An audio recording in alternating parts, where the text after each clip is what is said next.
Hey, what is up, everyone? Today we got a pretty cool story. It's narrated by Frederick Surrey. So get cozy, enjoy it, and watch it till the end, guys. In the grim darkness of the far future, where there is only war, perhaps the most darkly comedic theory to emerge from the passionate minds of Warhammer 40,000 fans concerns the fate of humanity's immortal protector. It whispers of an impossible truth, a cosmic joke so absurd that it circles back to being almost plausible in a universe where reality itself bends to collective will. Today, we examine one of the most entertaining conspiracy theories to grace the halls of the Imperium.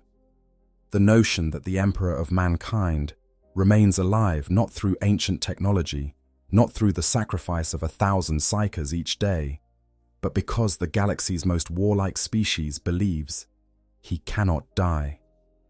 This is the story of greenskins and gods, of faith that reshapes reality, and of a theory so delightfully ridiculous that even knowing it cannot be true, we cannot help but wish it were.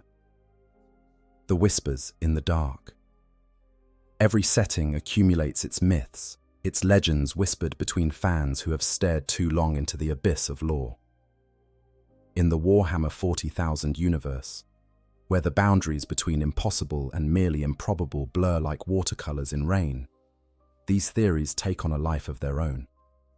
Some examine the nature of the Emperor's grand plan. Others probe the origins of the Primarchs or the true face of chaos. But few possess the perfect blend of cosmic horror and slapstick comedy, quite like the Orc Emperor theory.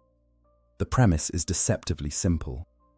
The Orcs, those fungal warriors who exist solely for the joy of battle, possess a unique relationship with reality, their collective psychic field, born from the genetic engineering of the ancient Old Ones, allows them to bend the rules of physics through sheer belief. If enough Orcs believe something strongly enough, the universe itself reshapes to accommodate that belief. Paint a vehicle red, and it genuinely moves faster. Use yellow paint on explosives, and they detonate with greater force. This is not metaphor or superstition. In the strange quantum dance between the warp and real space, Orc conviction becomes physical law. Now imagine these same Orcs encountering the Imperium of man. They see vast armies rallying beneath golden eagles. They witness space marines fighting with religious fervor. They hear tales of an immortal emperor who commands billions of warriors across 1,000,000 worlds, and they reach what, for an Orc, passes for a logical conclusion. This emperor must be the biggest, toughest boss in the entire galaxy. So tough, in fact, that even death itself cannot claim him. And if enough Orcs believe the emperor cannot die, then according to the laws governing their reality-warping gestalt field, he cannot die. The emperor remains alive, tethered to the golden throne, not by ancient technology or psychic sacrifice, but by the collective belief of countless greenskins who think he is simply too powerful to kill. It is absurd. It is hilarious. It fits perfectly within the darkly satirical nature of Warhammer 40,000. And it is almost certainly not true. But the journey to understanding why this theory persists, despite its impossibility, reveals deeper truths about the 40K universe, about the nature of belief and reality, and about why we are drawn to these myths even when we know better. The conspiracy theory might be fiction, but the questions it raises about power, faith, and the malleability of reality in the grim darkness of the far future are very real indeed. Before we can properly examine whether greenskin conviction might sustain the master of mankind, we must first understand the true nature of his vigil and the terrible price it demands. The Emperor's Vigil, 10,000 years of decay. The Golden Throne stands in the deepest chambers beneath the Imperial Palace on Terra, a monument to lost knowledge and desperate hope. It is a massive construct of golden metal, pipes, cables, and mechanisms that no living tech priest fully understands. Bundles of wires as thick as tree trunks snake across the floor. Conduits pulse with energies that would kill a normal human with mere proximity. And at the center of this Baroque mechanical cathedral sits the Emperor of mankind, neither fully alive nor permitted to die. To understand the current state of the Master of Mankind requires us to step back to the closing days of the Horus heresy, that galaxy-spanning civil war that shattered the Imperium's golden age and transformed the Emperor from active ruler to eternal patient. The conflict reached its terrible climax when Horus, greatest of the Primarchs and most beloved son of the Emperor, led his traitor legions in an assault on Terra itself. The Emperor had no choice but to teleport aboard Horus's flagship, the Vengeful Spirit, to confront his wayward son directly. The battle between father and son unleashed forces that mortals cannot comprehend. The Emperor, for all his psychic might, hesitated to strike down the being he had created and loved. That hesitation cost him dearly. Horus, empowered by all four Chaos Gods, channeling their malevolent strength through his form, struck wounds that would have killed any other being instantly. The Emperor's body was broken, his limbs shattered, his systemic functions failing. Only when he witnessed Horus murder one of his custodians without remorse did the Emperor finally unleash his full power, utterly destroying his corrupted son's body and soul. But victory came at a price that humanity continues to pay 10 millennia later. The Emperor's injuries were catastrophic. His physical form had been reduced to something barely recognizable as human. The rescue force led by Rogel Dawn found their father's broken body and rushed it back to Terra, where the Emperor, in his final moments of consciousness, gave instructions for his interment upon the Golden Throne. The Golden Throne was never meant to be a life support system. It had been constructed during the Dark Age of technology as a gateway to the Webway, that ancient network of tunnels through the warp created by the Old Ones and perfected by the Eldari.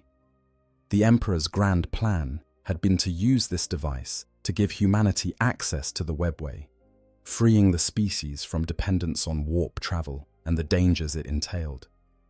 But that dream died when Magnus the Red, in a misguided attempt to warn his father of Horus's betrayal, shattered the psychic wards protecting the human-built section of the Webway. Demons poured through the breach, and the Emperor was forced to sit upon the throne not as a key to humanity's future, but as the only seal powerful enough to prevent Terra itself from being overrun by the denizens of the warp. For 5 years during the heresy, the Emperor sat upon the Golden Throne, holding closed a breach that constantly threatened to vomit forth endless legions of demons. His psychic might strained under the burden. His nose would bleed from the effort. The visions he projected to his custodian guards showed a being under enormous stress. When he finally left the throne to venture into the Webway and rescue the retreating Imperial forces, he required the sacrifice of 1,000 psychers just to power the device for a single day in his absence. After the battle with Horus, the Emperor's shattered form was placed permanently upon the Golden Throne. The device that was meant to usher in a new age for humanity became instead a prison and a penance.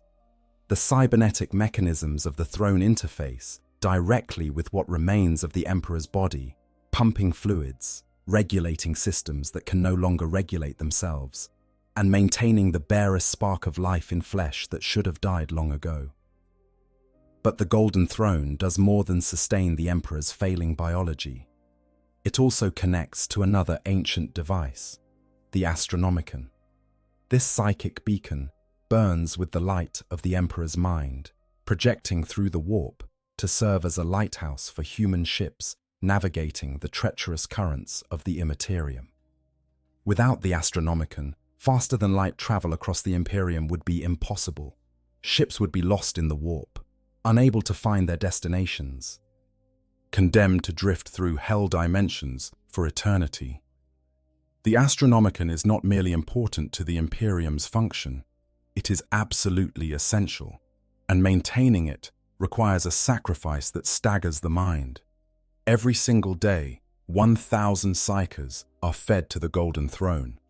These are not weak-willed individuals, but humans with genuine psychic power, harvested from across the galaxy by the black ships and brought to Terra in chains. They are placed in coffin-like sarcophagi, hooked to vast machinery, and their life force is slowly drained to fuel the Emperor's psychic beacon. The process is not instantaneous mercy, but prolonged agony. These psychers die screaming, their souls consumed to maintain the light that guides the Imperium. Some records suggest that in the earliest days following the Emperor's interment, fewer psychers were required. By late in the 36th millennium, the Golden Throne began demanding more and more sacrifice to maintain optimal function.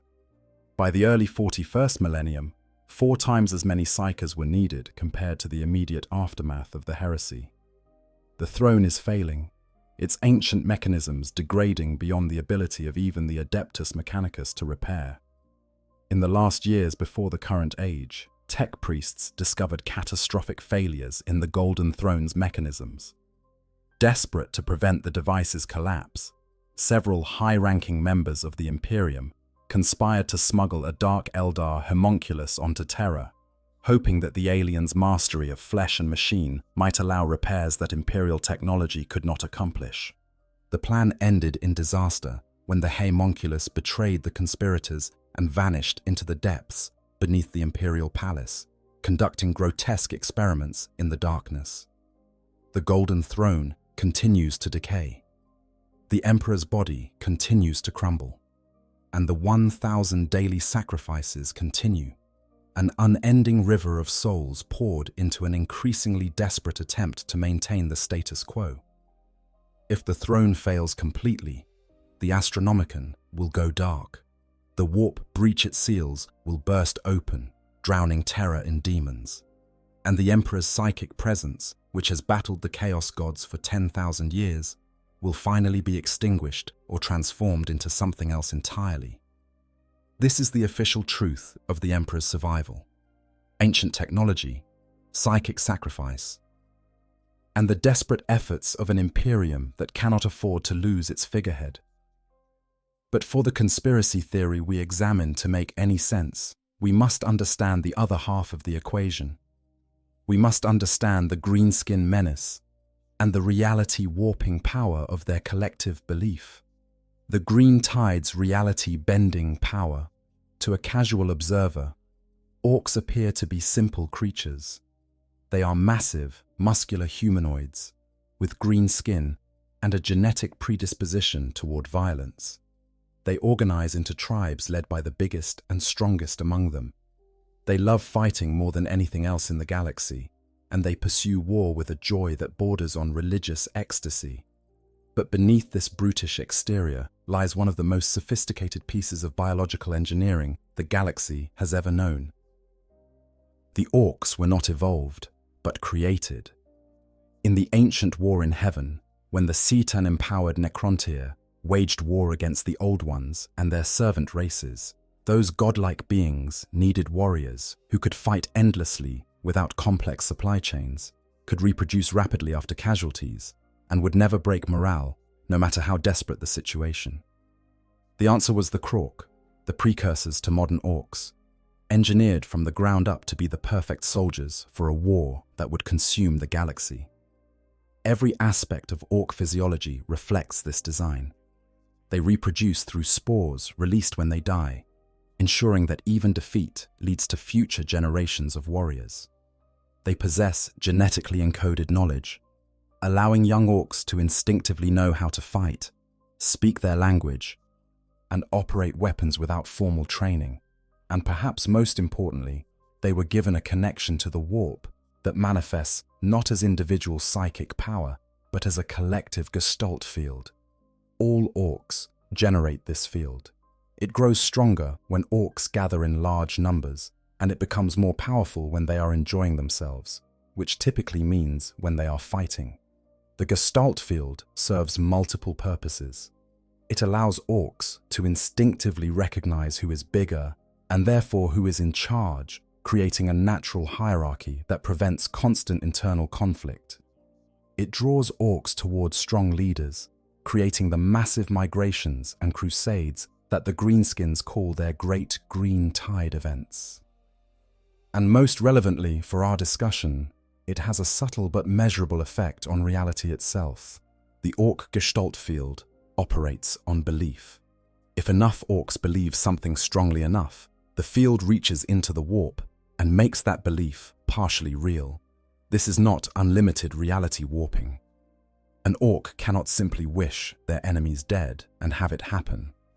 But within certain parameters, particularly concerning orc technology and the orcs themselves, the gestalt field makes the impossible function.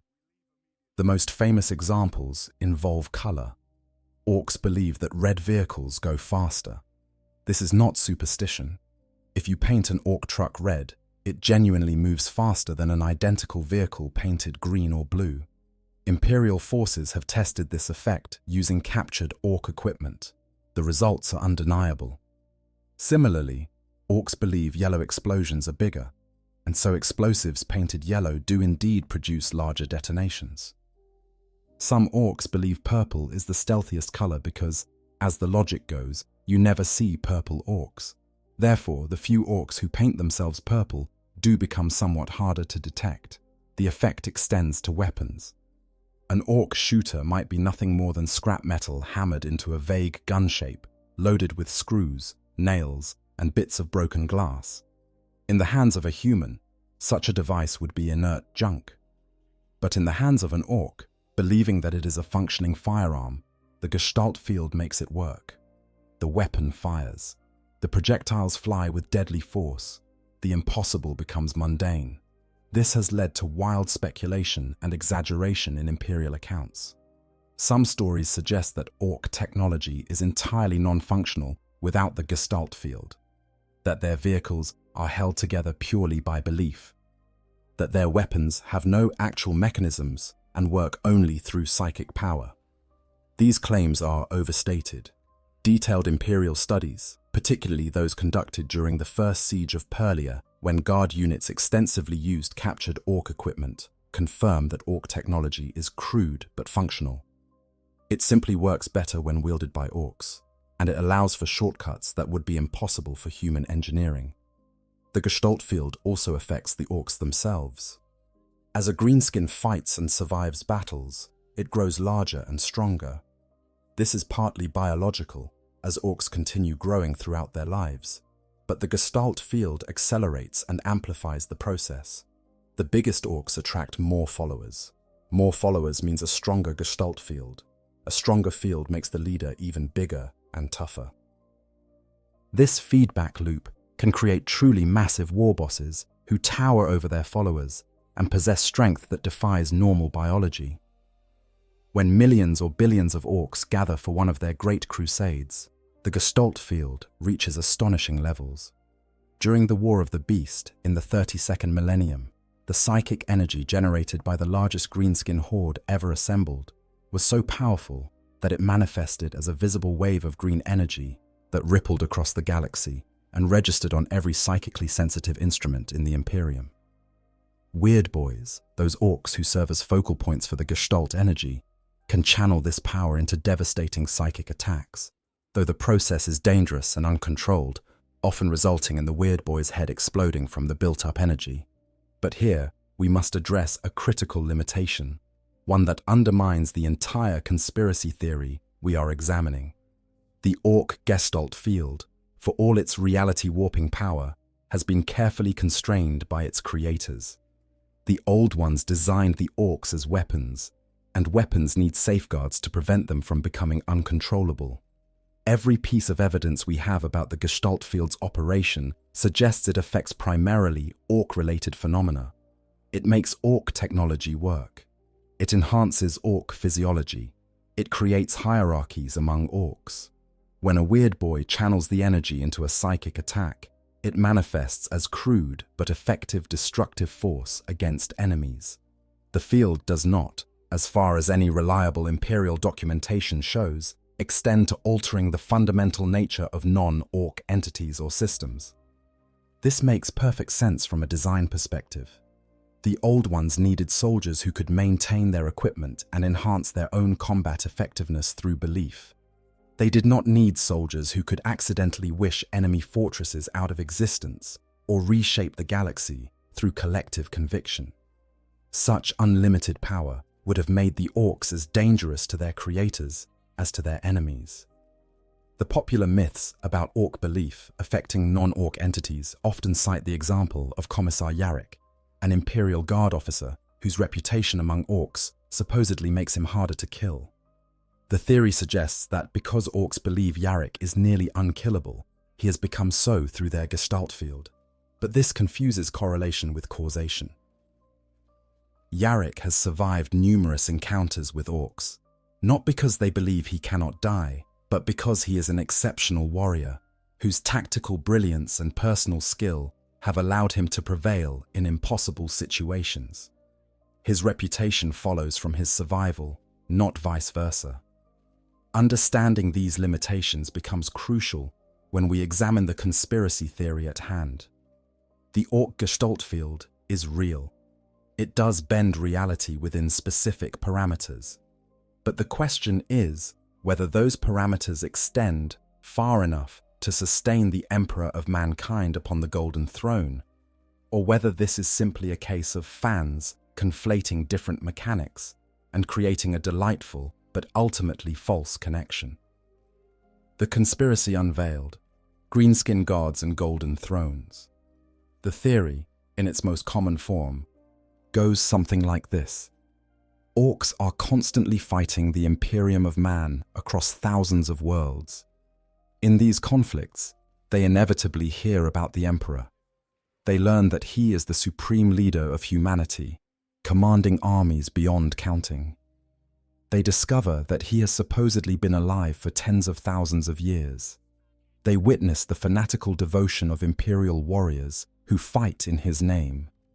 And they hear from captured humans or intercepted communications that the Emperor cannot die, that he will endure forever as humanity's protector. To an orc, this information paints a picture of the ultimate boss, a being so powerful that even mortality itself cannot claim him. And if that's what orcs believe, then their gestalt field will make it true. The Emperor remains alive, sustained not by the Golden Throne's failing technology or the daily sacrifice of 1,000 psychers, but by the collective conviction of billions of greenskins who think he is simply too tough to die. The theory becomes even more elaborate in some versions. They suggest that the Golden Throne's decay is actually irrelevant, that the psychic sacrifices are unnecessary theatre, that the entire Mechanicus effort to maintain the Emperor is a cargo cult activity that happens to coincide with the real source of his survival. The Imperium believes its rituals keep the Emperor alive, but they are wrong. It is the orcs, the enemies humanity fights constantly, who unknowingly preserve the species' greatest protector. There is a beautiful irony to this idea. The Imperium pours enormous resources into maintaining the Golden Throne. It sacrifices thousands of psychers daily. It deploys tech priests to perform rituals they barely understand on mechanisms beyond their ability to repair. It desperately searches for solutions to the throne's decay. And all of it might be meaningless, because the real power keeping the Emperor alive comes from the very Xenos forces the Imperium exists to destroy. Imagine the horror of High Lords of Terror discovering this truth. Every campaign against the orcs would become a potential disaster. Kill too many greenskins, and their collective belief weakens. Weaken their belief, and the Emperor might finally die. The Imperium would need to maintain a careful equilibrium, fighting orcs enough to protect human worlds, but never so successfully that orc populations declined below the threshold needed to sustain their reality-warping conviction. It would transform the entire strategic situation of the galaxy. Some versions of the theory take it even further, suggesting that the Emperor himself knows this truth and has been subtly influencing the Imperium's military strategy to ensure orc populations remain stable. The endless wars against greenskins, the tendency of orc empires to be contained but never fully eradicated, the cyclical nature of human-orc conflicts. All of it could be the Emperor's grand design to maintain his own existence through his enemy's belief. The theory also plays into the darkly satirical nature of Warhammer 40,000.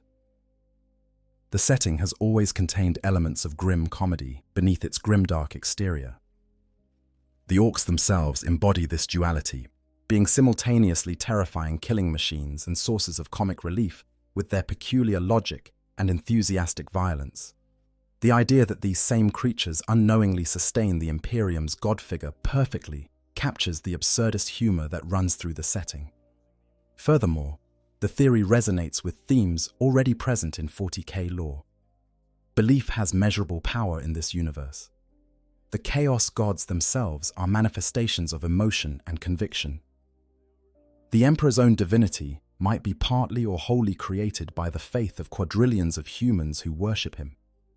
The line between what is real and what is believed to be real blurs constantly in a universe where the warp allows thought to reshape reality. Why shouldn't orc belief be another thread in this tapestry of conviction made manifest? The conspiracy also addresses a genuine mystery in the lore. The Emperor should have died millennia ago. His body is described as a withered corpse. The Golden Throne is failing. The psychic strain of maintaining the Astronomicon and holding the webway breach closed should have exceeded even his vast reserves long ago. Yet he endures. The official explanation is that he is simply that powerful that even reduced to a corpse, he possesses sufficient will to sustain himself. But for fans looking for alternative explanations, the orc theory provides an answer that is simultaneously plausible within the setting's rules and hilariously inappropriate. It is important to note that this theory exists almost entirely within fan circles. There is no official Games Workshop lore supporting it. No novel depicts orcs consciously believing in the Emperor's immortality. No codex entry suggests the Gestalt field sustains non-orc entities. The theory is pure fan speculation, a meme that has taken on a life of its own precisely because it is so entertaining to consider. But entertainment value does not equal truth, even in a setting as flexible as Warhammer 40,000. To properly evaluate this conspiracy, we must examine not just why it is appealing, but whether it holds up to scrutiny when confronted with the actual mechanics of how both the Emperor's survival and orc psychic power function. We must ask, is there any real evidence that greenskin belief could possibly sustain the master of mankind? And if we find such evidence, does it outweigh the considerable evidence suggesting this theory is nothing more than an amusing fantasy? The case for when belief becomes reality. Despite the theory's origin as fan speculation, there are aspects of Warhammer 40,000 lore that, when viewed through a particular lens, seem to support the possibility that orc belief might influence the Emperor's survival. Let us examine these points charitably, giving the conspiracy its strongest possible case before we turn to its weaknesses. The first and most compelling argument involves the fundamental nature of reality in the 40K universe. This is not a setting where the laws of physics operate consistently and objectively. The warp, that parallel dimension of psychic energy and raw emotion, constantly bleeds into real space. Belief has measurable effects on the physical universe. The chaos. Gods themselves are the most extreme example of this phenomenon. They are literally manifestations of emotion given consciousness and power. Khorne exists because of mortal rage and bloodlust. Nurgle exists because of despair and the inevitability of entropy. Slaanesh was birthed by the excessive hedonism of the Eldari. These are not metaphorical beings, but actual entities whose existence depends on the thoughts and feelings of mortal creatures. If pure emotion can create gods, why couldn't belief sustain an existing being? The Emperor himself might be an example of this principle. While he was certainly a powerful psyker before the imperial cult began worshipping him as divine, 10,000 years of faith from quadrillions of humans has potentially changed his nature. Some interpretations of the lore suggest that the Emperor has ascended to become something like a fifth Chaos god. albeit one aligned with order rather than entropy. The acts of faith performed by the Sisters of Battle, manifestations of divine power that defy conventional explanation, might be fueled by faith in the Emperor rather than his direct intervention. If human faith can sustain or even elevate the Emperor, why not Orc belief?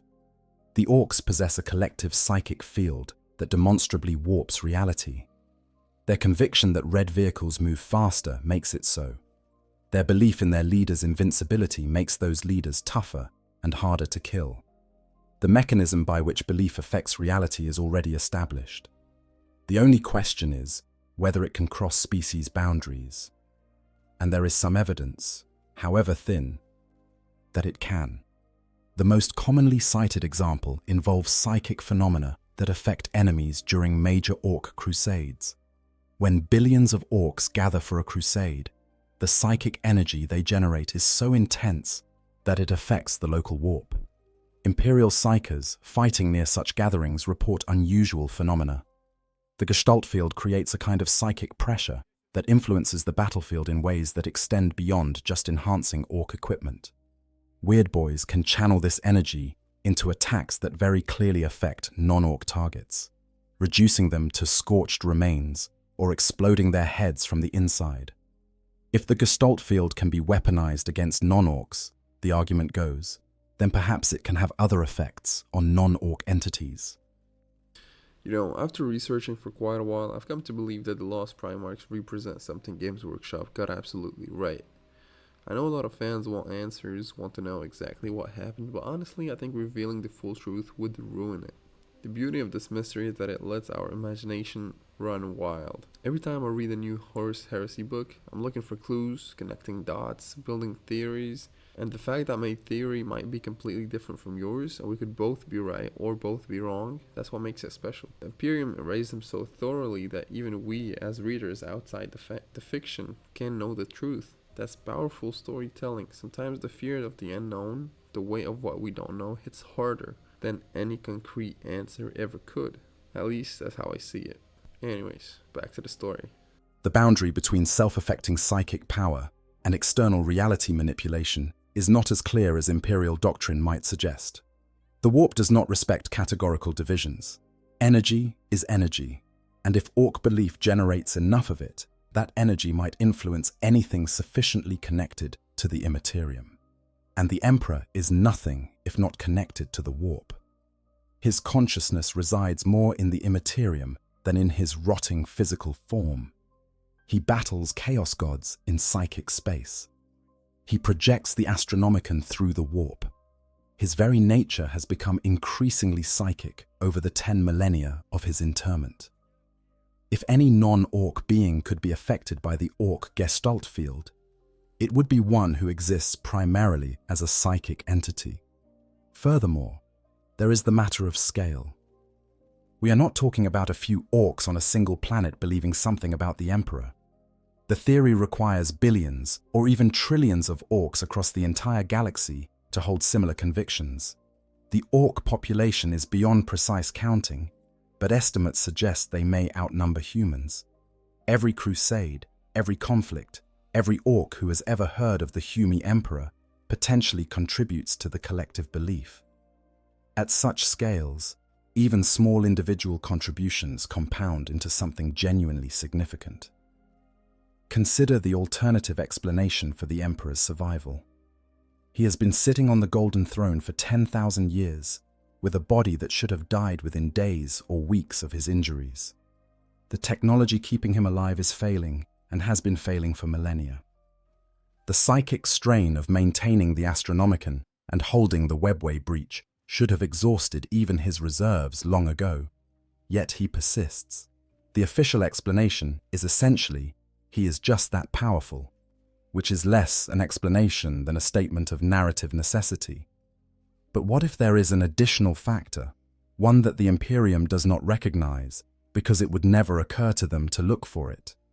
What if the Emperor's own vast psychic power, the Golden Throne's technology, the sacrifice of psychers, and the collective belief of Orcs all work together to sustain him? Not Orc belief alone, but as one component in a complex system that no one fully understands. This interpretation avoids the problem of suggesting orcs are the sole reason for the Emperor's survival, while still allowing their belief to play a role. It acknowledges that the Golden Throne and Psyker sacrifices are real and necessary, but suggests they might not be sufficient without an additional, unrecognized factor. The Mechanicus tech priests perform their rituals and see the Golden Throne responding, so they conclude their efforts are what keeps the Emperor alive. They would never think to measure orc population levels as a variable in the equation. There is also a thematic argument to be made. Warhammer 40,000 is fundamentally a setting about the irony of existence, about how the Imperium has become the very thing the Emperor sought to prevent. He wanted to free humanity from superstition and dependence on the warp, yet now he is worshipped as a god, and his psychic power is essential to the Imperium's function. He fought against aliens, yet now his survival might depend on the very Xenos he sought to eradicate. This kind of cosmic irony is entirely in keeping with the setting's themes. Finally, and perhaps most compellingly, there is the simple fact that the Emperor's survival makes no logical sense without some additional factor. Even accounting for his vast psychic power, even accepting the Golden Throne's function, the math does not quite add up. He should have failed at some point in the past 10,000 years. The fact that he has not suggests there might be something else sustaining him, something that imperial dogma prevents the Imperium from recognizing. These arguments taken together do not prove the orc conspiracy theory, but they create room for doubt, a space where the theory might possibly be true despite its apparent absurdity. They suggest that while the official explanation for the Emperor's survival might be correct, it might also be incomplete. However, for every point in favor of the theory, there are multiple points against it, and it is to these devastating counter-arguments that we now turn our attention. The case against. Where the theory crumbles. The Orc Emperor conspiracy theory, for all its entertainment value and thematic resonance, collapses under scrutiny when confronted with the actual mechanics of how both Orc psychic power and the Emperor's survival function. The evidence against this theory is overwhelming and comes from multiple directions, each one independently sufficient to invalidate the core premise. The first and most critical problem involves the demonstrated limits of the Orc Gestalt field. Every reliable piece of lore we have about how this field operates indicates that it affects primarily Orc-related phenomena. It makes Orc technology function beyond what the mechanical components should allow. It enhances Orc physiology, making bigger Orcs tougher and faster. It creates psychic hierarchy within Orc society. When weaponized by weird boys, it manifests as destructive psychic attacks. But in every documented case, the Gestalt field operates within carefully defined boundaries. These boundaries exist for good reason. The old ones engineered the Krork as weapons in their war against the Necrons. These ancient beings were sophisticated genetic architects who understood the dangers of creating living weapons with unlimited power. They needed soldiers who could maintain their effectiveness without complex supply chains, who could reproduce rapidly, and who would never break morale. They did not need soldiers who could accidentally reshape reality in uncontrolled ways or affect fundamental aspects of non-Orc entities. The safeguards built into the Orc Gestalt field reflect this design philosophy. The power grows with numbers, but it remains focused on Orc concerns. An Orc mob's belief that they will win a battle does not cause automatic victory, as evidenced by the countless Orc defeats throughout history. Their belief that their enemies are weak does not make those enemies weaker. The field allows shortcuts in technology and enhances Orc capabilities, but it does not rewrite the fundamental rules of engagement. Consider what would happen if the Gestalt field could significantly affect non-Orc entities through belief alone. The Imperium would have been overrun millennia ago. Orcs believe humans are weak, that they are puny gits who make for good fighting, but are ultimately inferior to greenskins. If this belief had any reality-warping effect on humans themselves, Imperial forces would be measurably weaker when fighting orcs than when fighting other enemies. Yet this is not the case. The combat effectiveness of Space Marines, Imperial Guard, and other military forces remains constant regardless of their enemy. Furthermore, if orc belief could sustain non-orc entities, the implications would extend far beyond just the Emperor. Orcs have encountered countless enemies throughout their existence. They have developed beliefs about Tyranids, about Eldari, about all the various species they fight. If these beliefs had significant reality-warping effects on those species, the entire balance of power in the galaxy would be distorted in ways we simply do not observe. The Yarrick example, often cited as evidence that orc belief can affect non-orcs, actually demonstrates the opposite when examined closely. Commissar Yarrick is indeed legendary among orcs who believe he cannot be killed. But Yarrick's continued survival is fully explainable through conventional means.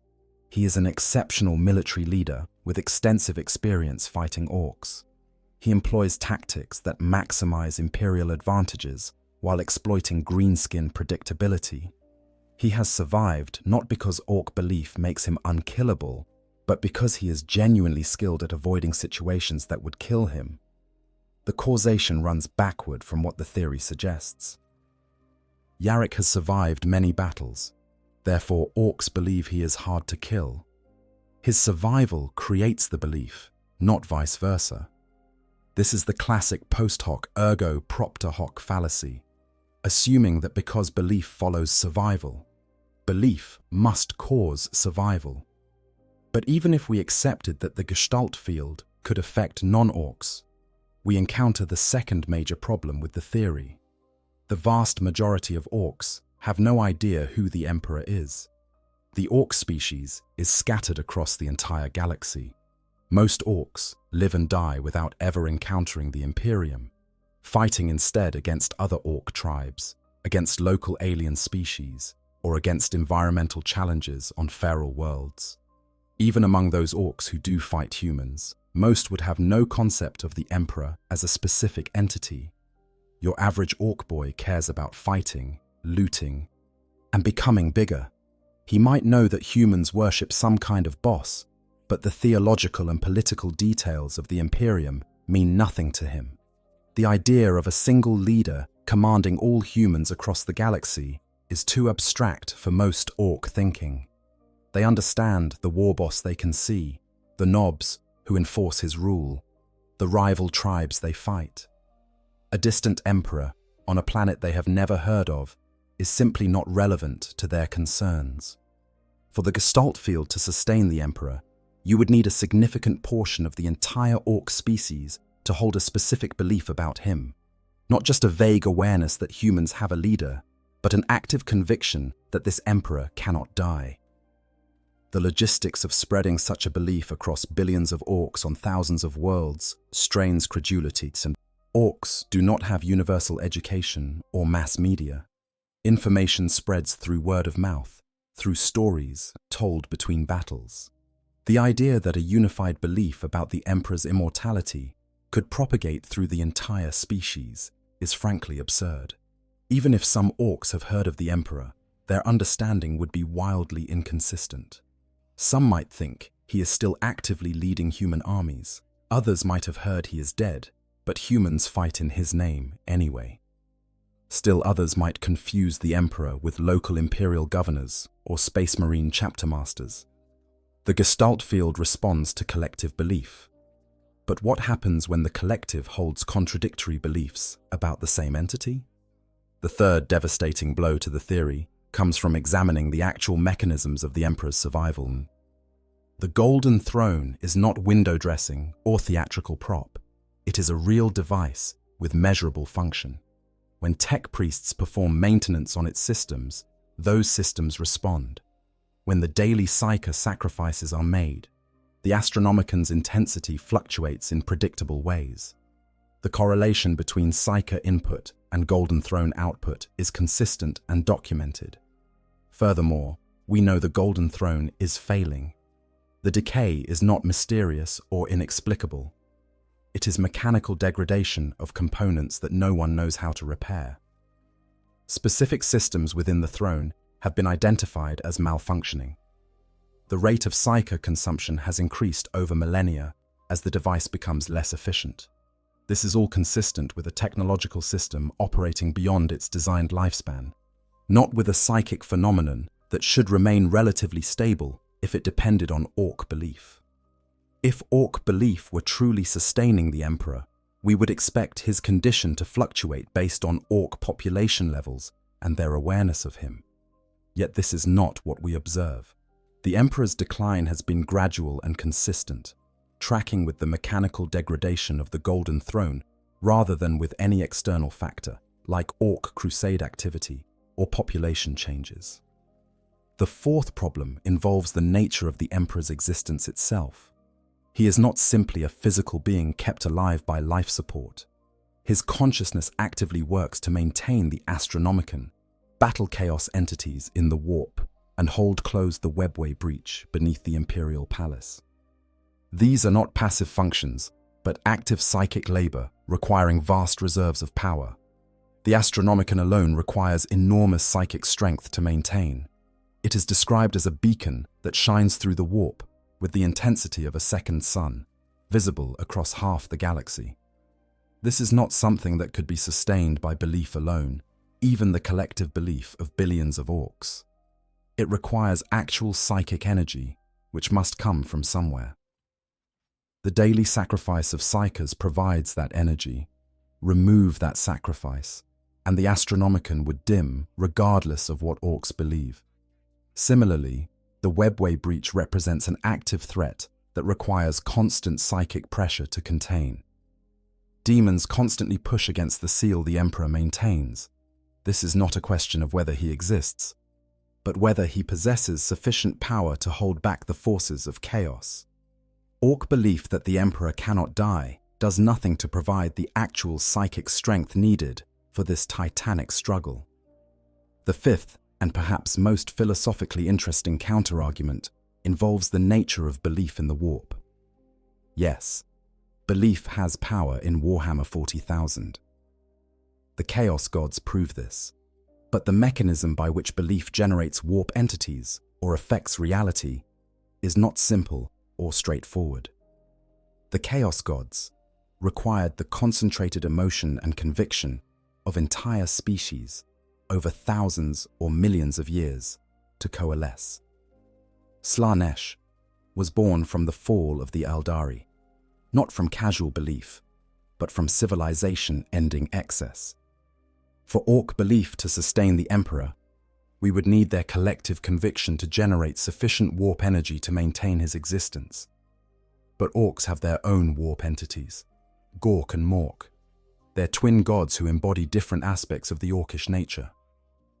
If Orc psychic energy were being siphoned off to sustain the Emperor, we would expect Gork and Mork to be correspondingly weaker. Yet there is no evidence of this. The Orc gods remain powerful entities within the warp, suggesting that Orc belief is fully occupied, sustaining their own spiritual ecology, rather than leaking over to support the Emperor. Finally, there is simple narrative parsimony.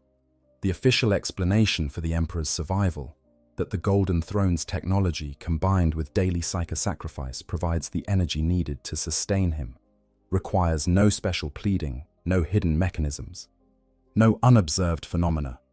It is straightforward cause and effect. The conspiracy theory, by contrast, requires us to accept that the Gestalt field works in ways never otherwise demonstrated, that Orcs have spread a unified belief about an entity most of them have never encountered, that this belief somehow provides energy equivalent to 1,000 psychers daily, and that no one in the Imperium has noticed this connection, despite 10,000 years of desperate effort to understand the Emperor's condition. The theory fails Occam's razor spectacularly. The simplest explanation that fits all the known facts is that the Emperor survives through exactly the mechanisms the Imperium believes: ancient technology, psychic sacrifice, and his own immense but finite power. Adding Orc belief to this equation explains nothing that is not already explained, and requires accepting a host of unsupported assumptions. So, if the evidence against the theory is overwhelming, why does it persist? Why do fans continue to entertain this notion despite its obvious impossibility? The answer lies not in lore accuracy, but in the theory's perfect encapsulation of what makes Warhammer 40,000 compelling as a setting. The true architecture of the Emperor's survival.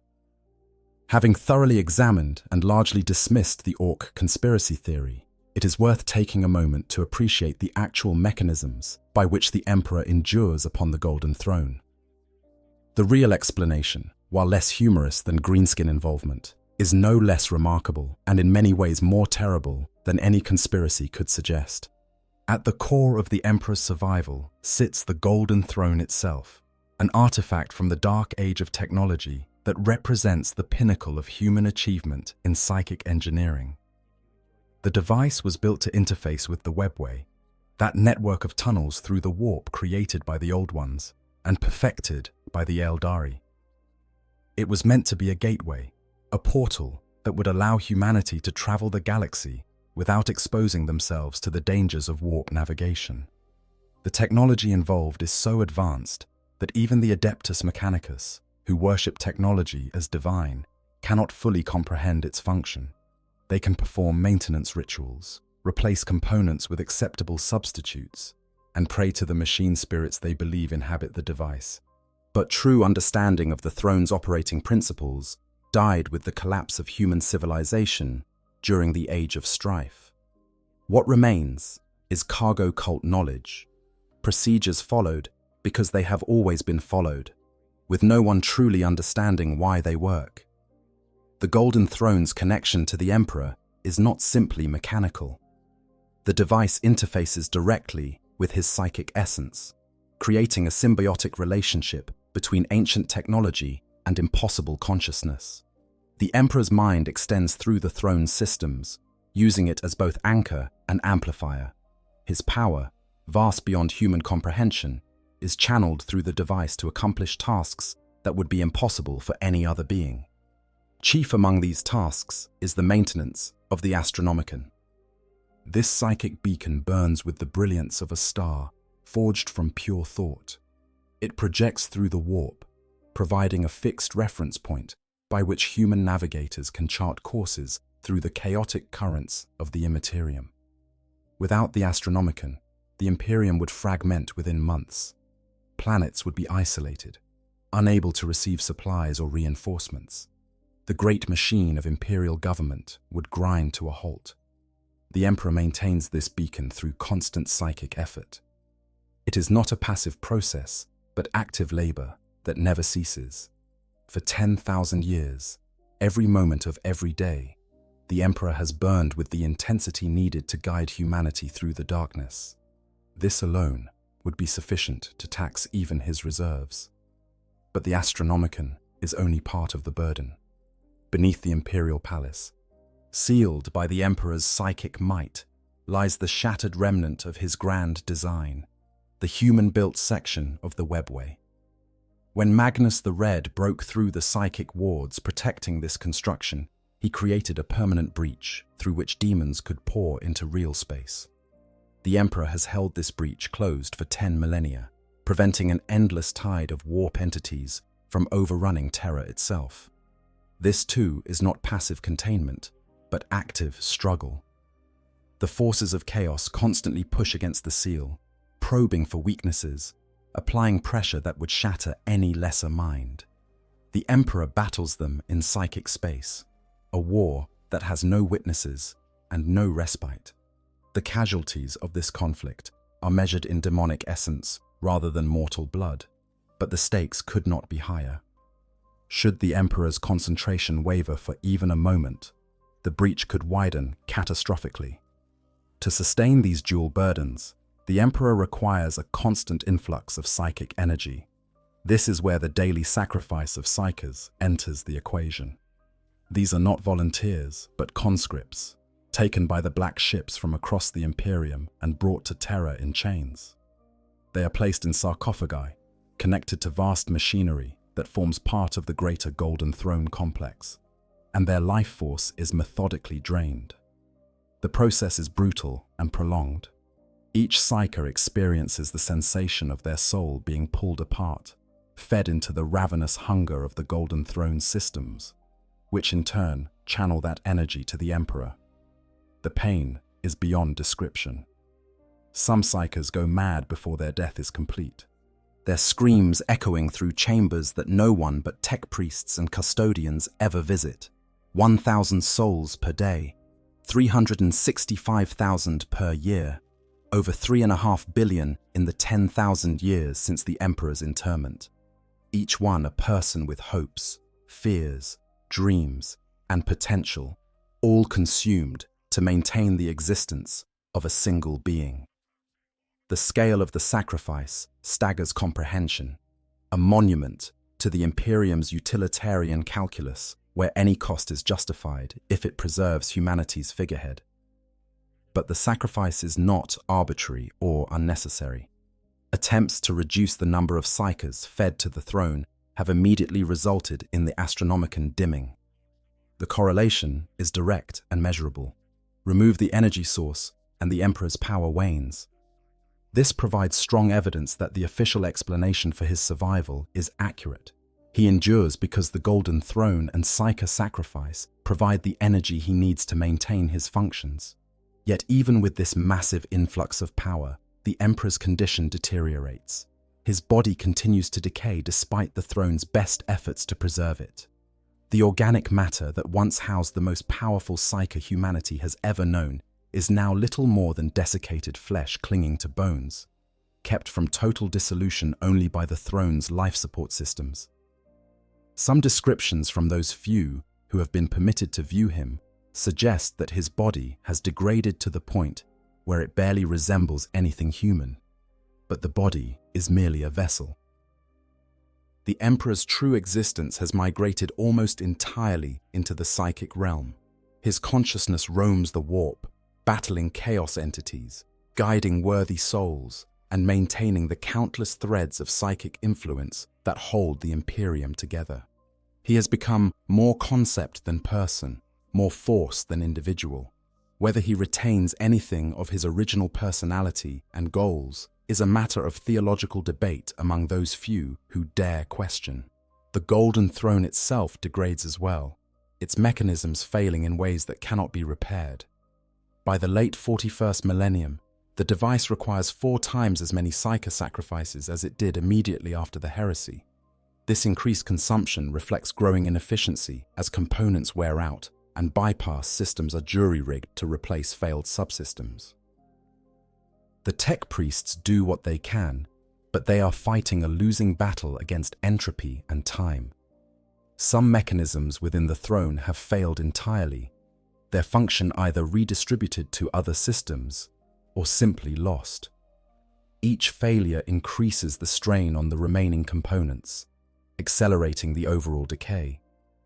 Tech priests have identified catastrophic weaknesses that they lack the knowledge to address.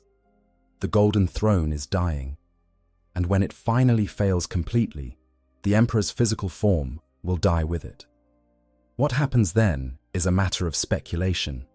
Some believe the Emperor's psychic essence is powerful enough to survive his body's death, potentially ascending to become a true god in the warp. Others fear that his death would create a psychic shockwave that would tear Terra apart and plunge the Imperium into chaos. Still others hope that his death might allow for rebirth, that his soul could reincarnate into a new form, freed from the prison of the Golden Throne. But regardless of what might happen in the future, the present reality is clear. The Emperor survives through a combination of ancient technology that is failing, daily sacrifice that grows more expensive, and his own vast but finite psychic power. No conspiracy is required. No hidden mechanism waits to be discovered. The explanation is as terrible and beautiful as it is straightforward. The Emperor endures because the Imperium feeds him the souls of its own citizens. and he uses that energy to maintain the systems that keep humanity alive in a hostile galaxy. This is the truth that the Orc conspiracy theory, for all its charm, seeks to avoid confronting. There is no cosmic joke that absolves the Imperium of its choices. The Emperor's survival requires constant sacrifice, and that sacrifice is very real. Why we believe the unbelievable. So we return to our original question. If the evidence against the Orc Emperor conspiracy theory is overwhelming, why does it persist? Why do fans continue to share memes about greenskin belief sustaining the master of mankind, despite knowing it is almost certainly false? The answer reveals something important about both the Warhammer 40,000 setting and the communities that engage with it. The first and most obvious reason is simple humor. The theory is funny.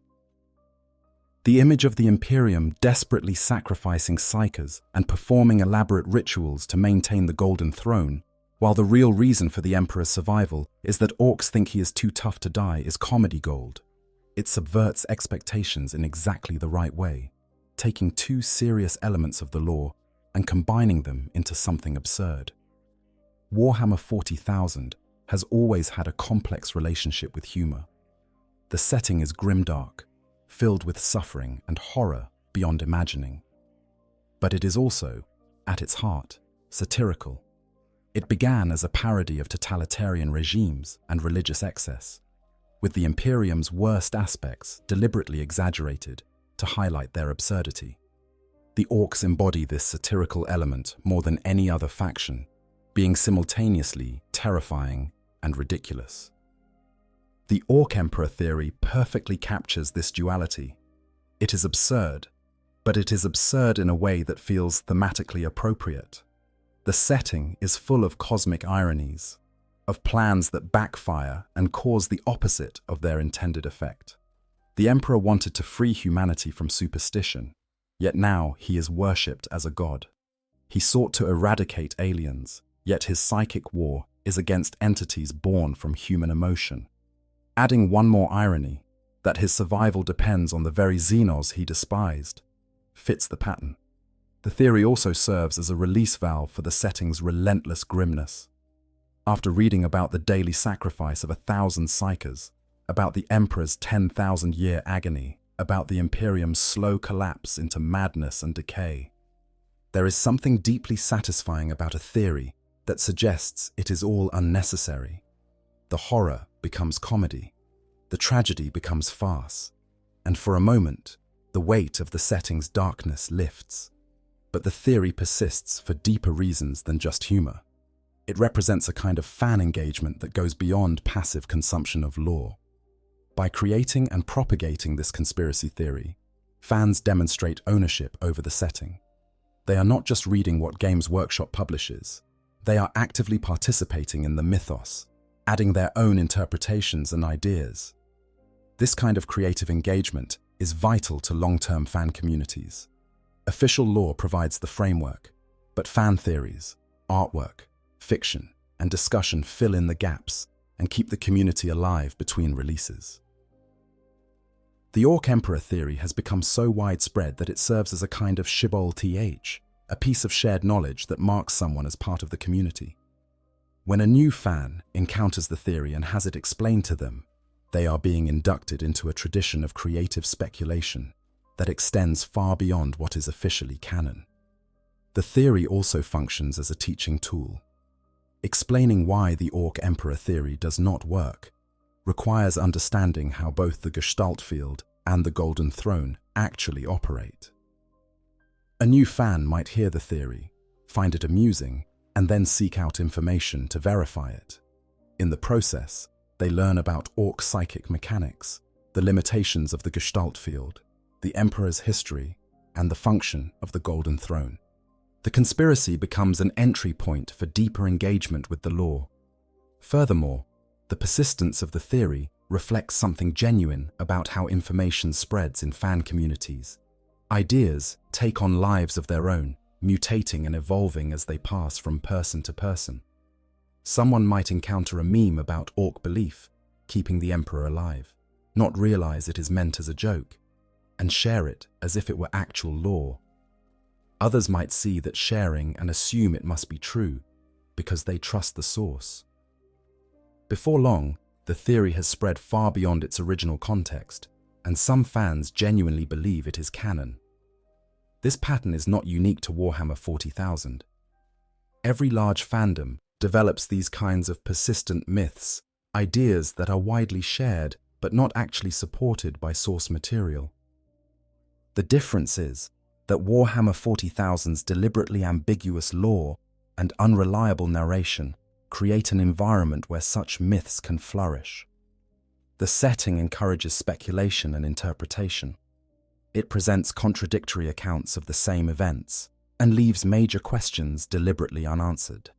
In such an environment, conspiracy theories become almost inevitable. The Orc Emperor theory also touches on real anxieties about the setting's sustainability. The Imperium is explicitly described as collapsing, as having passed its peak and now slowly dying. The Golden Throne is failing. The Emperor will not survive forever. These are not speculative possibilities, but established facts of the lore. Fans who love the setting naturally feel some discomfort with this terminal trajectory. The conspiracy theory offers a kind of comfort. Perhaps the Emperor is not actually dependent on the failing throne. Perhaps there is a hidden mechanism that will preserve him regardless of what happens to Imperial technology. It is escapism within escapism, a way of avoiding confronting the darker implications of the setting's direction. If Orc belief keeps the Emperor alive, then as long as there are Orcs, the Emperor will endure. The Imperium might collapse, the Golden Throne might fail, but humanity's protector would survive. This is appealing in the same way that any conspiracy theory is appealing. It imposes order on chaos, finds hidden patterns in randomness, and suggests that things are not as bad as they seem. Finally, and perhaps most importantly, the theory persists because it is fun to be wrong about. The joy of the Orc Emperor conspiracy is not in believing it is true, but in exploring the hypothetical. It is the same pleasure that comes from any good thought experiment, taking an idea that is probably false and following it to its logical conclusions. What if Orcs did keep the Emperor alive? How would that change the setting? What would the implications be? These are entertaining questions to explore, even if the premise is flawed. The theory has become, in essence, a piece of fan folklore. It exists alongside official lore without claiming to replace it. A shadow canon that everyone knows is not real, but enjoys pretending might be.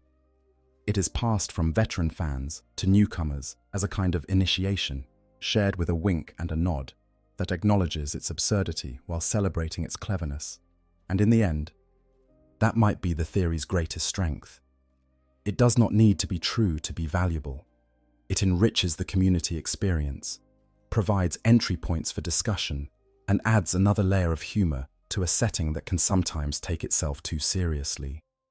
The Orc Emperor conspiracy theory is not canon, but it has become something perhaps more important.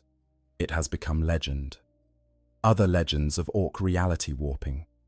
The Orc Emperor conspiracy theory is far from the only myth about greenskin belief that circulates through fan communities. Understanding these other theories and distinguishing what is actually canon from what is exaggeration or fabrication helps contextualize the Emperor theory within a broader pattern of Orc-related speculation. Perhaps the most famous real example of Orc belief affecting reality involves color. This is not theory, but established canon. Orcs believe certain colors have specific properties, and their gestalt field makes these beliefs partially true. Red vehicles genuinely move faster. Yellow explosions are genuinely bigger. Blue is lucky. These effects have been documented by Imperial forces and are considered reliable enough that tactical manuals include notes about the significance of Orc war paint. But even here, exaggeration creeps in. Fans sometimes suggest that the color effect is absolute, that a red Orc vehicle is massively faster than an unpainted one. The actual lore is more subtle. The effect exists, but is not overwhelming. A red truck might be 5 or 10% faster than an identical green one. Noticeable, measurable, but not transformative. the Gestalt field provides a boost, not a fundamental rewriting of physics. The purple stealth myth takes this further. The joke goes that orcs believe purple is the stealthiest color because you never see purple orcs, and therefore anything purple becomes invisible, or nearly so. This is fan invention, not canon. There are no documented cases of purple orc vehicles exhibiting unusual stealth properties. The humor comes from the circular logic. Purple is stealthy because you never see it, and you never see it because it is stealthy. It is a perfect encapsulation of orc logic, which is why it persists despite being made up. Another persistent theory involves orc weapons functioning only because orcs believe they work. The most extreme version of this claims that orc shooters are literally non-functional, that they are just pipes and scrap with no actual mechanism, working only through psychic power. This is demonstrably false. Imperial forces have captured and examined orc weapons extensively. They are crude, unreliable, and poorly maintained, but they do have actual firing mechanisms, ammunition, and components that function according to normal physical principles. The truth is more interesting than the myth. Orc weapons work better when wielded by orcs than when used by other species. A human picking up an orc shooter might find it jams constantly, misfires, or simply falls apart from the stress of use. But in orc hands, that same weapon performs reliably. The Gestalt field does not make the weapon function, but makes it function better, reducing jam rates and allowing tolerances that would be unacceptable in human manufacturing. The Commissar Yarrick legend deserves special attention because it is often cited as proof that orc belief can affect non-orcs. The story goes that orcs believe Yarrick cannot be killed, and therefore their Gestalt field has made him nearly immortal. In reality, Yarrick is simply an exceptional warrior who has survived many battles through skill and luck. His reputation among orcs is a consequence of his survival, not a cause of it. But here we encounter an interesting ambiguity in the canon. Some sources suggest that Yarrick has been subtly affected by orc belief, that their conviction in his toughness might have provided a small psychological boost that helped him survive situations where another human would have broken. This is not the Gestalt field making him immortal, but possibly giving him an edge in morale or determination. The lore deliberately leaves this ambiguous, allowing readers to interpret it either way. There are also completely fabricated theories that sound plausible enough to spread. One suggests that orc spacecraft can operate in vacuum because orcs do not know there is no air in space, so the Gestalt field creates breathable atmosphere inside their ships. This is nonsense. Orc voidcraft are pressurized. Orcs might not understand the physics, but their genetically encoded knowledge includes basic principles of space travel. They know they need to seal their ships. They just approach the problem with typical orc practicality rather than human precision. Another myth claims that orc energy shields work only because orcs believe they work, that the force fields are powered purely by psychic conviction. Again, this misunderstands how the Gestalt field operates. Orc force fields have actual generators, actual power sources, and actual emitters. They are real technology that happens to be designed by beings with limited understanding of theoretical physics. The Gestalt field might make these shields slightly more effective than the components would suggest, but it does not create them from nothing. The pattern across all these myths is the same: taking a genuine but limited phenomenon and extrapolating it far beyond what the lore actually supports. The orc Gestalt field is real. It does affect reality in measurable ways, but it operates within constraints, and those constraints are important. Removing them transforms orcs from an interesting faction with unique mechanics into reality-warping gods who should have conquered the galaxy long ago. Understanding these other legends helps contextualize the Orc Emperor theory. It is part of a larger pattern of fans taking real orc mechanics and pushing them to absurd extremes. The difference is that while theories about purple stealth or Yarrick's immortality might persist in casual discussion, most fans recognize them as exaggerations or jokes. The Emperor theory has achieved a kind of mythic status that transcends its origin as speculation. becoming something that new fans often encounter as if it were actual lore. This distinction matters because it affects how we engage with the setting. When we understand which elements are canon, which are interpretation, and which are pure invention, we can have more nuanced discussions about what the lore actually says and what it implies. The orc gestalt field is fascinating enough without exaggerating its effects. The Emperor's survival is tragic enough without adding conspiracy theories. But acknowledging that these theories are not canon does not mean we should discard them entirely. They serve important functions in the community, providing humor, generating discussion, and exploring hypotheticals. The key is holding them lightly, recognizing them as thought experiments rather than truth claims. The Orc Emperor theory is more valuable as a conversation starter than as an explanation for in-universe phenomena. Belief, faith, and power in the warp.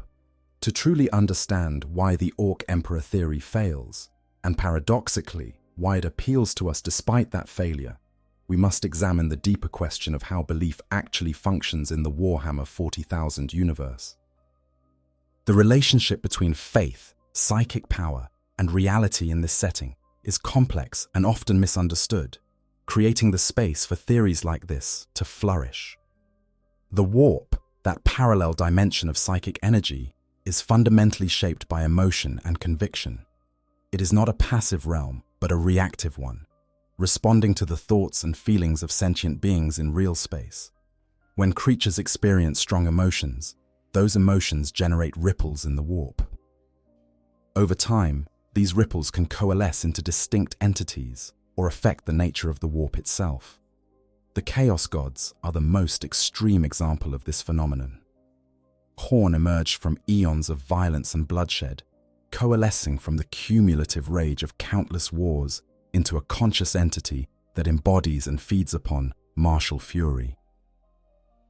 Nurgle formed from despair and acceptance of mortality, from the collective resignation of beings confronting decay and entropy. Tzeentch arose from ambition and the desire for change, from hope and scheming and the hunger for knowledge. Slaanesh was birthed from the Eldari civilization's descent into hedonistic excess, born fully formed from the psychic shockwave of an entire species' corruption. These are not gods that were worshipped into existence, but entities that grew from the fundamental nature of conscious thought itself. Worshipping them strengthens them, certainly, as directed faith and emotion provides more concentrated psychic energy than diffuse background feelings. But the Chaos Gods would exist even without organized worship, fed by the basic emotional responses that thinking beings cannot help but experience. This distinction is crucial. In Warhammer 40,000, belief does not create entities from nothing. It shapes and strengthens entities that already have some existence.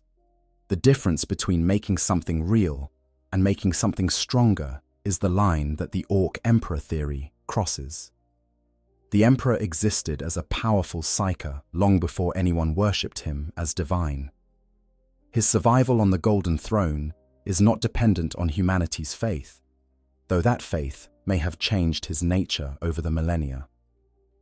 Some interpretations of the lore suggest that 10,000 years of worship from quadrillions of humans has elevated the Emperor to something approaching godhood, that he has become a warp entity, sustained by faith, in addition to being a physical being sustained by technology. The evidence for this interpretation includes the acts of faith performed by the Adepta Sororitas. These manifestations of divine power cannot be explained through conventional psyker abilities, as the Sisters of Battle are not psykers themselves. Their faith seems to allow them to channel power from some external source, and that source is most logically the Emperor, as filtered through humanity's collective belief in his divinity. Similarly, the phenomena surrounding living saints, like Celestine, suggest that the Emperor's essence can manifest in ways that transcend his physical confinement on the Golden Throne. These saints appear when needed, perform miracles, and vanish again in ways that suggest a warp entity responding to prayers rather than a physical being directing events. If the Emperor has partially ascended to become a god of order in the warp, then these manifestations become explainable as aspects of his divine will. But even if we accept that the Emperor has become partly divine through human faith, this still does not support the Orc Emperor theory.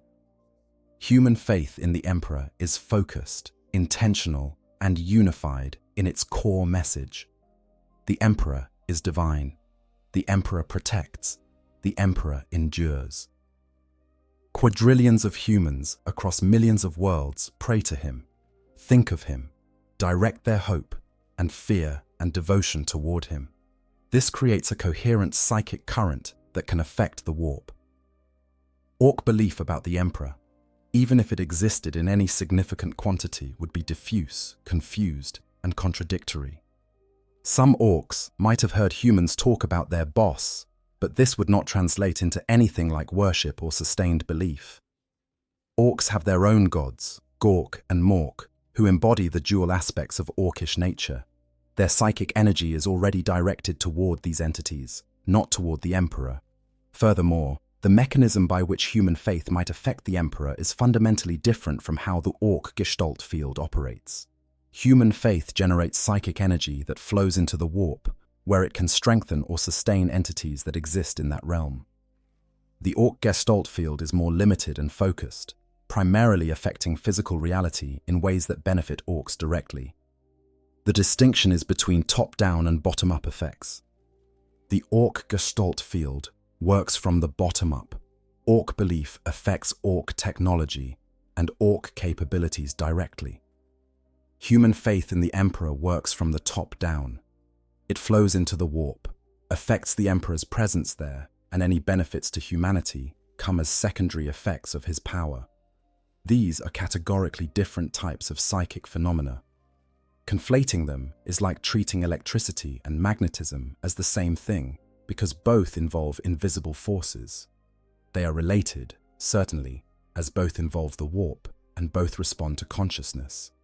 But the actual mechanisms are distinct. There is also the question of intentionality. Human faith in the Emperor is directed specifically at him. When a priest of the ecclesiarchy prays, they are consciously focusing their devotion on the Emperor. When an imperial guardsman calls on the Emperor for strength, they are deliberately invoking his name. This focused intention matters in determining where the psychic energy goes. Orc belief, by contrast, is not directed at the Emperor. Even if an orc has heard that the human boss is tough, they are not praying to him or focusing psychic energy in his direction. Their gestalt field is generated unconsciously, a side effect of being orc rather than a deliberate act.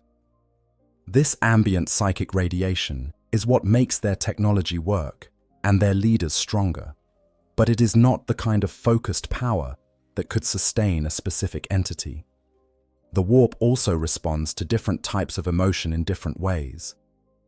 The Chaos Gods draw strength from extreme feelings, rage, despair, ambition, pleasure. The Emperor, to the extent he has become a warp entity, draws strength from hope, devotion, and the human need for protection and order. What would orc belief contribute to this?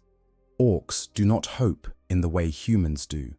They do not experience existential dread that requires a protector figure. They fight because fighting is fun, not because they need divine intervention. If orc belief affected the Emperor at all, it would not sustain him, but might alter his nature in unexpected ways. The warp is not a precise instrument. Energy flows where attention and emotion are strongest. If millions of orcs thought about the Emperor, the psychic impression they created might be of a rival war boss, a good fight waiting to happen, a challenge to be overcome. This is hardly the kind of belief that would help keep him alive. All of this points to a deeper truth about belief and power in Warhammer 40,000. The setting's metaphysics are complex and often deliberately ambiguous, but they are not arbitrary. The rules may be strange, but they are rules nonetheless. Understanding these rules allows us to distinguish between what is possible within the setting and what is simply wishful thinking or amusing speculation. The Orc Emperor theory asks us to believe that the Gestalt field can do something it has never been shown to do, affecting a non-orc entity in ways that parallel human faith, despite operating through completely different mechanisms.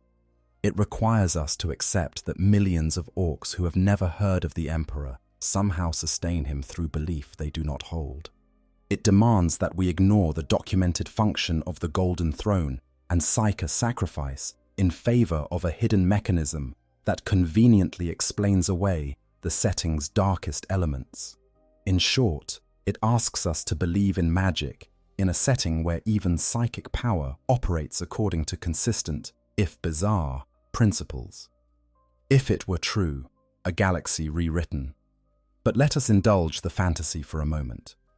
Suppose, against all evidence and logic, that the Orc Emperor conspiracy theory were somehow true. What would that mean for the Warhammer 40,000 setting? How would it change the strategic situation across the galaxy? What implications would it have for the Imperium's future? Exploring this hypothetical allows us to understand why the theory is appealing even beyond its humor value. The most immediate consequence would be that the Golden Throne's failing mechanisms become irrelevant. The tech priests labor desperately to maintain a device they do not understand, performing rituals that grow more complex and less effective with each passing year. But if Orc belief sustains the Emperor, then all this effort is unnecessary theater. The throne could fail completely, and the Emperor would endure. This would be profoundly reassuring to those within the Imperium who know the truth about the throne's condition. The current situation is dire, with catastrophic failure potentially only years or decades away. But if a hidden mechanism ensures the Emperor's survival regardless of what happens to Imperial technology, then humanity has more time than anyone realizes. The terminal countdown that hangs over the entire setting would be revealed as false alarm. Of course, this assumes the Imperium would actually discover the truth, which itself is questionable. The Orc Emperor theory, even in its hypothetical true version, only works if those maintaining the Golden Throne do not know about it. The moment the High Lords of Terror learn that Orc belief sustains the Emperor, strategic calculations change dramatically. Suddenly, every campaign against Orcs becomes a careful balancing act. You cannot exterminate them too successfully, or their population might fall below the threshold needed to sustain the Emperor. But you cannot allow them to become too powerful, or they will overrun human worlds and potentially discover the truth themselves. The Imperium would need to maintain the Orc species at a stable population level, fighting them constantly, but never pursuing total victory. This would transform the entire strategic doctrine. Inquisitors who previously advocated for exterminatus against Orc-held worlds would be declared heretics for threatening the Emperor's life. Particularly successful Space Marine chapters that specialized in Orc hunting would need to be reined in.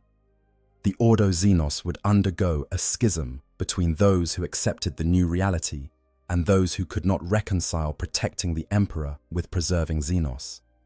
The military implications extend further.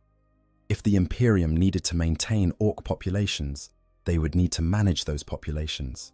This might mean deliberately allowing some Orc empires to survive and even thrive, treating them as necessary evils rather than threats to be eliminated. It might require seeding Orc spores on worlds that had been cleansed, ensuring that new green-skin populations would arise to replace those that had been destroyed elsewhere. The ethical gymnastics required would be spectacular. The Imperium defines itself in opposition to Xenos.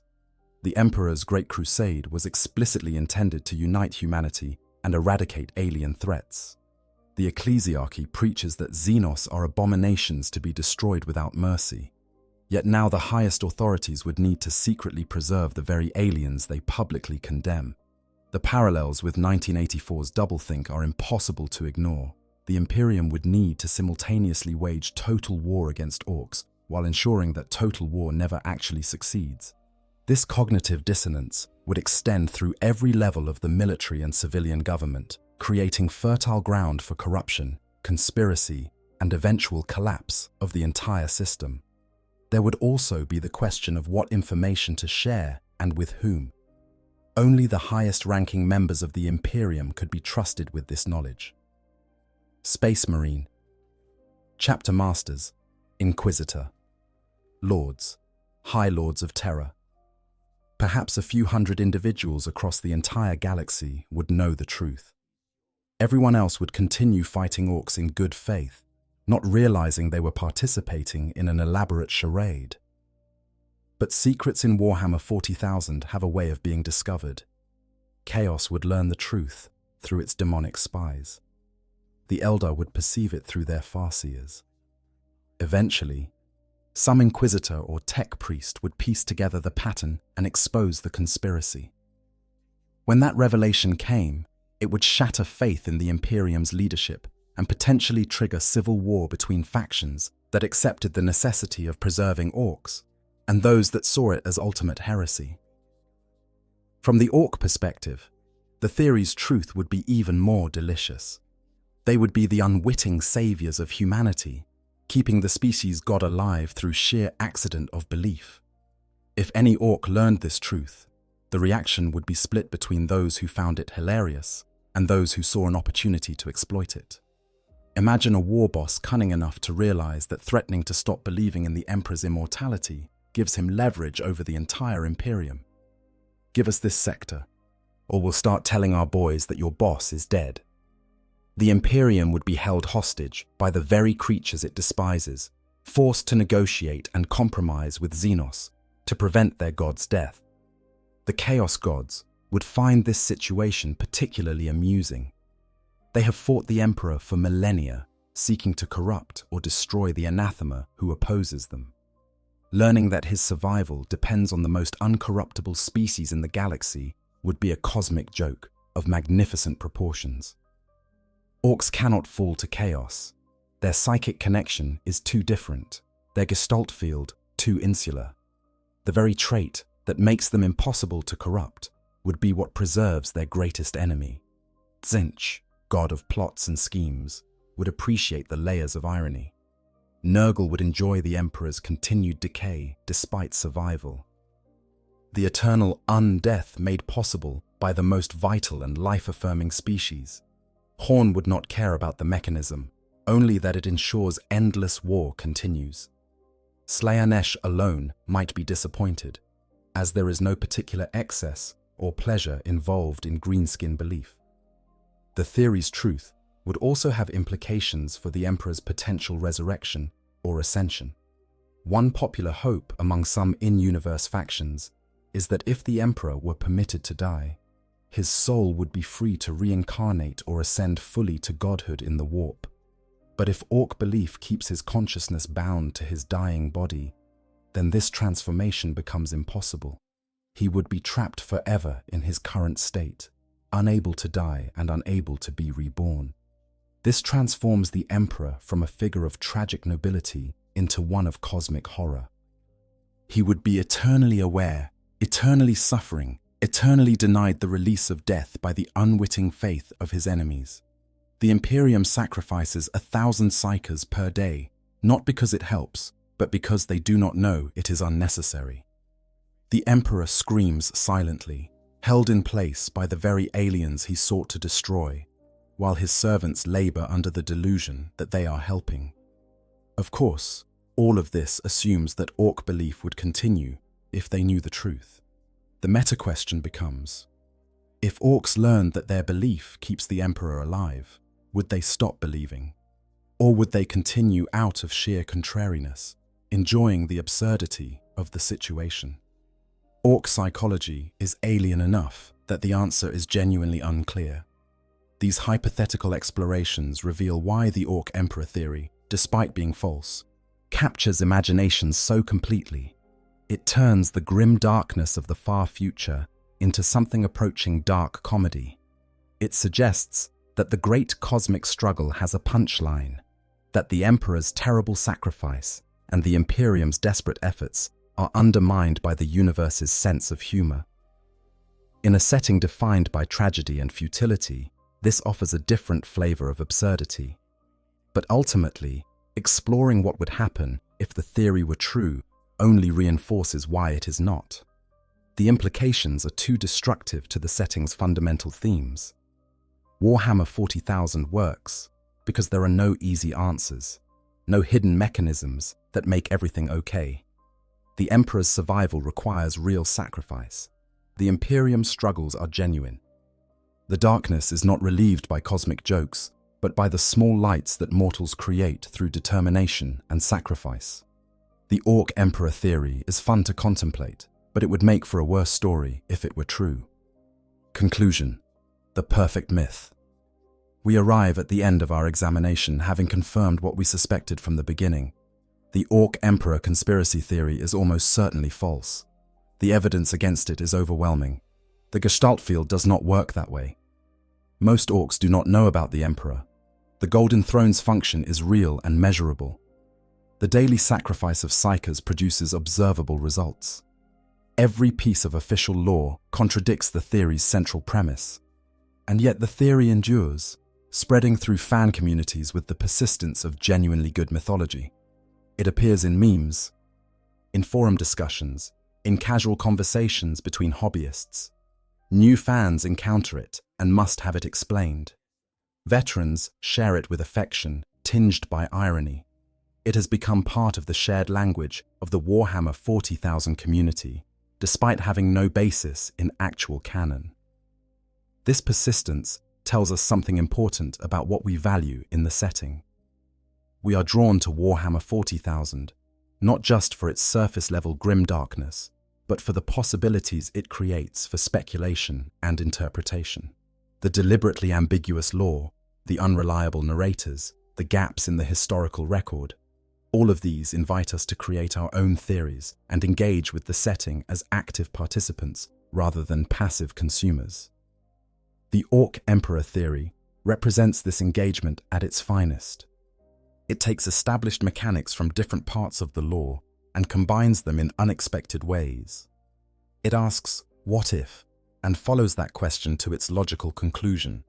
It challenges assumptions about how the universe works while remaining consistent with the setting's satirical undertones.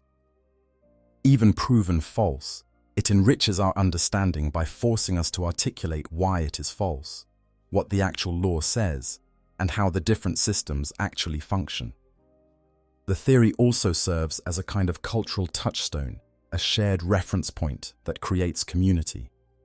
When someone new to Warhammer 40,000 asks about the Emperor's survival, inevitably someone will mention the Orc theory. The conversation that follows, explaining the theory, debunking it, discussing why it persists, becomes an initiation ritual. You are not truly part of the community until you have encountered and wrestled with this particular piece of folklore. Moreover, the theory provides necessary levity in a setting that can become oppressively dark. The Warhammer 40,000 universe is filled with genuine horror, eternal war, daily sacrifice, civilizations collapsing into madness, a dying god maintained by rivers of souls. Sometimes you need to step back from that darkness and laugh. The image of orcs accidentally sustaining the Emperor through their belief that he is too tough to die is genuinely funny, and that humor is valuable. But perhaps the theory's greatest service is in highlighting the beautiful absurdity at the heart of Warhammer 40,000. This is a setting where reality is malleable, where belief has measurable power, where the boundaries between the material and psychic dissolve. The fact that orc belief genuinely does make red vehicles faster is already absurd. The Emperor's 10,000-year vigil is already impossible by conventional standards. The entire Imperium is already sustained by faith in a being who might or might not still be conscious. In a universe this strange, the Orc Emperor theory does not feel out of place. It feels like it should be true, even as we acknowledge it is not. This tension between what is appealing and what is accurate, between what would make a good story and what the lore actually says, is central to engaging with any speculative fiction setting. The theory teaches us to question, to examine evidence, to distinguish between what we wish were true and what the source material supports. These are valuable skills for any fan community. The alternative, accepting everything we read without scrutiny, leads to confusion and misinformation. By critically examining the Orc Emperor theory, we learn to be better readers of lore in general. There is also something poignant about a conspiracy theory that people enjoy despite knowing it is false. It suggests that truth is not always the primary value. Sometimes entertainment, community building, and thought experiments matter more than strict accuracy. The Orc Emperor theory will never be canon, but it has become something perhaps more enduring. It has become legend. In the grim darkness of the far future, where there is only war, perhaps we need these legends. We need the stories that make us laugh despite the horror. We need the theories that let us engage with the setting on our own terms. We need the shared mythology that binds communities together across time and space.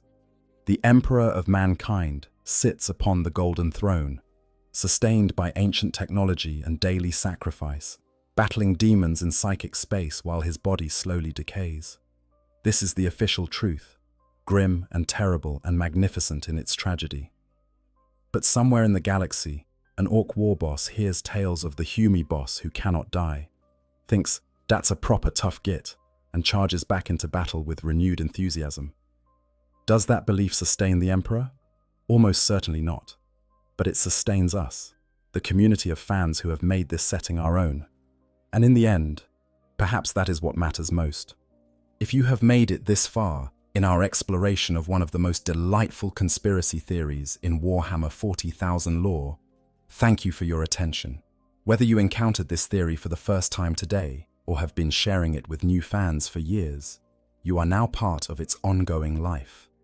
The next time someone asks how the Emperor survives, despite the Golden Throne's decay, you will have the knowledge to explain both the official answer and the entertaining alternative. You will be part of the community that keeps this myth alive, even as we acknowledge its impossibility. And remember, in a universe where the orcs believe purple is stealthy because you never see purple orcs, where belief in red making things faster actually makes things faster, and where the galaxy's mightiest armies are led by genetically modified warrior monks who worship a 10,000-year-old corpse as a god, the line between impossible and merely improbable is thinner than you might think. If you enjoyed this deep dive into the lore, please consider liking this video and subscribing to the channel for more explorations of the Warhammer 40,000 universe. The Emperor protects, whether through ancient technology, psychic sacrifice, or the collective belief of billions of greenskins who think he is just too tough to die. Until next time, may your bolters never jam and your faith never waver. For the Emperor. I hope you guys enjoyed the story. Make sure to hit the subscribe, like, share button, whatever you want. Give me some feedback if there's any. And yeah, sleep well.